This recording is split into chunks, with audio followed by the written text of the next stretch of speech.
What's going on? This is Kingfisher here. Today I wanted to break down this dark, experimental melody that I made with my classical guitar. After I finished this melody, I thought I could hear an artist like Toliver or Travis Scott getting on it. So with that being said, let's get into it.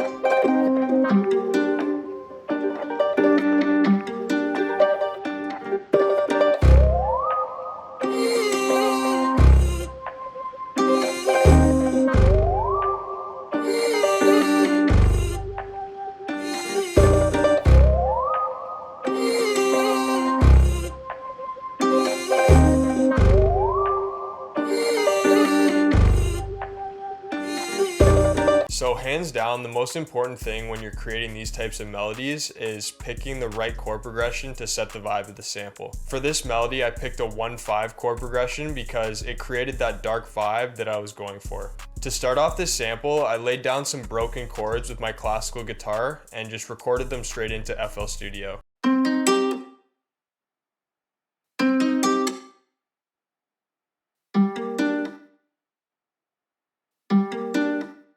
When I was laying down these chords, I knew I wanted some big gaps in between them to fill in that space with some texture and extra ear candy. After I'd laid down that original idea, I thought it would be cool to run the guitar chords through my microcosm guitar pedal to see what kind of glitchy sound effects it would spit back out at me.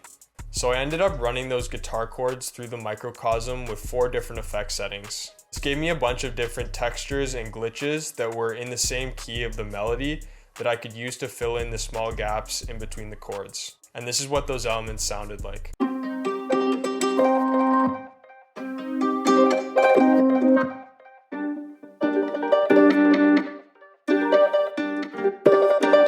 To process all these guitar layers, I routed them all to one mixer track and added a Valhalla room just to spread them out in the mix, and an EQ just to cut out the low end. I thought most of the textural elements didn't really need many effects, so all I did was add a chorus on one of them and a delay on one of the shorter, higher pitch glitches. The next thing that I added to this sample were some vocal chops that I recorded myself. What I like to do when I'm recording these vocal chops is render what I have of the sample out into one audio clip and then slow down the BPM, record my vocals, and then when you speed it back up, it gives the vocals a cool effect. On top of that, I find it kind of hides the imperfections in your voice if you're not the best singer.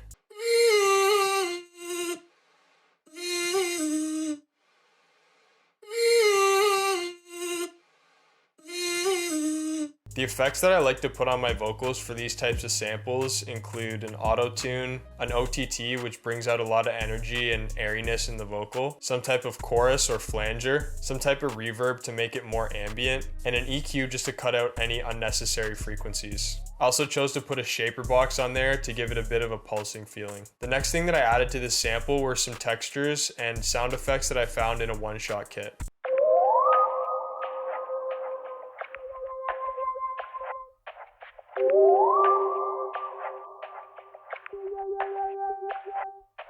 Some effects that I put on these textural elements were a Valhalla delay, a reverb, and another shaper box just to give it some more movement. The final element that I added to this sample was a one-shot bass just for a breakdown section. The bass just follows the root notes of the chord progression to add some rhythm and give the melody some more bounce.